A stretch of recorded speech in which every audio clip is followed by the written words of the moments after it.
Hello, I just wanted to give a general content warning about this video before we start. There will be many sketches of spiders on your screen in the next couple of seconds. If spiders aren't your thing or squig you out in any way, I suggest clicking away very soon. Don't worry though, I will have a cryptid zine video ready for the next upload, and any spidery videos moving forward will have this content warning at the beginning. So if you're clicking away, I hope you have a wonderful day, and I will see you in the next one. Oh, and don't forget to like, comment, and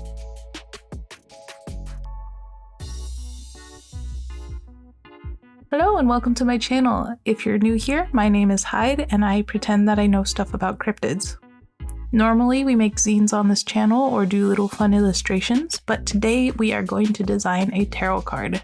This will be the first video in my tarot card series. This series has been something that I've wanted to do for a long time, but I just haven't gotten the time to start it.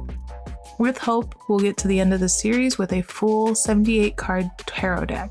The first couple of videos in the series will be speed paint format with a voiceover, but as we progress through the designs that are not fully fleshed out, we'll be switching over to a thoughtful walkthrough of my design process. Hopefully. Again, none of this is fully planned out, I just decided to rip the bandage off. In the first part of this video, I am choosing my color scheme and design for the overall look of the tarot card deck. As you can see, I have a few of the major arcana cards sketched out ahead of time. Fun fact, these sketches are from early last year, so I most likely will be adjusting them in the future. The major theme that ties these cards together, as I'm sure you see, is spiders. I love spiders. They're small, amazing little creatures that make works of art and protect us from pests and mosquitoes. What's not to love about them? I already knew what I wanted for the main theme of the cards, but I'm still not sure what I want for the color scheme or the vibe of the cards. And you'll see at the end of this video why I said that I'm still not sure. For these cards, I wanted to make sure I had a good idea of the design before starting.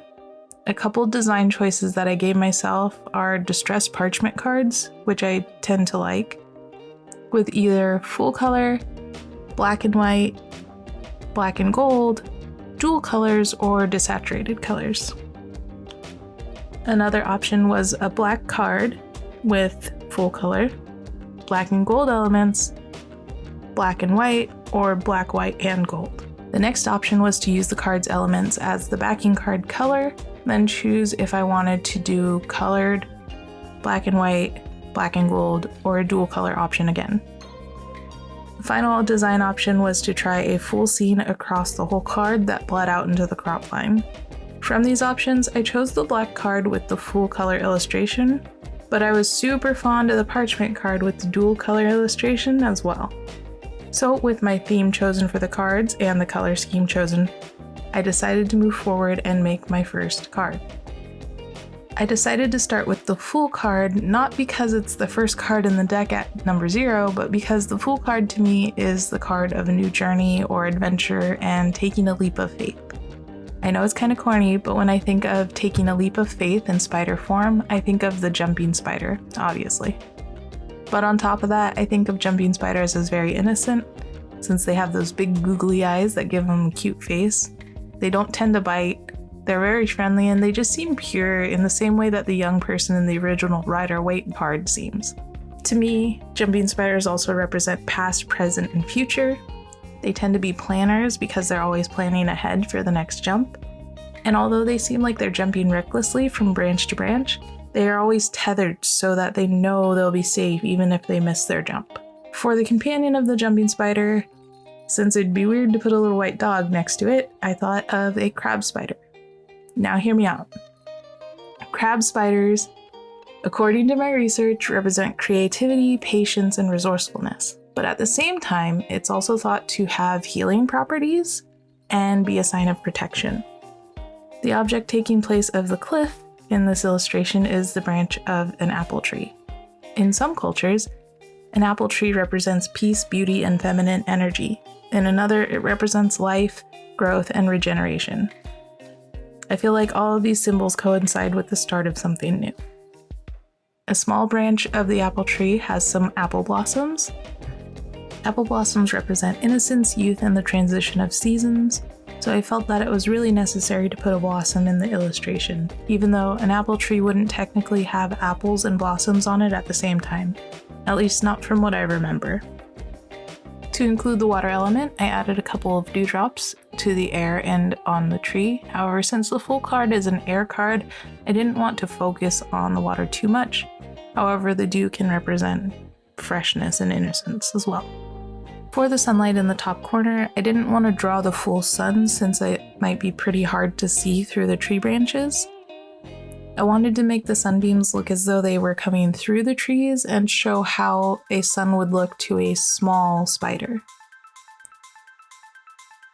I'm not really sure if this captures the full Rider-Waite version of the card, but I felt that this design represented what I feel when I pull the full card. If you're into tarot, what does the full card mean to you, or what are the elements in the card that you focus on when you're doing a reading? So, spoiler alert for this piece, I don't like it. It's not my style. Obviously, I enjoy more googly cartoon creature style, and I prefer more traditional mediums. I'm not super fond of working fully digitally. I can and I have before, but it does take a lot out of me, and it doesn't have that same roughness that I get with textures from the different mediums. So by the end of this video, I'll have a nice piece, but it's not the one that I want to use. So technically this full video is just a throwaway video. But it's fun to watch and see my journey through this tarot design. That's not to say that this design won't be used in the future on my actual full card, but I believe I'm going to be using a different medium and probably a different color scheme.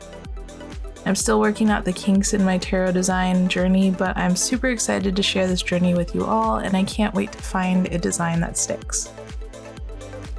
If you liked this video, please leave a like. If you want to join me on this super fun tarot journey, then please subscribe. If you didn't watch this video because spiders aren't your thing, but you overcame your fear and skipped to the end to see the final result, leave a comment and tell me what your favorite little creature is. Anyways, thank you for joining me on this fruitless first step, and I'll see you in the next one. Bye!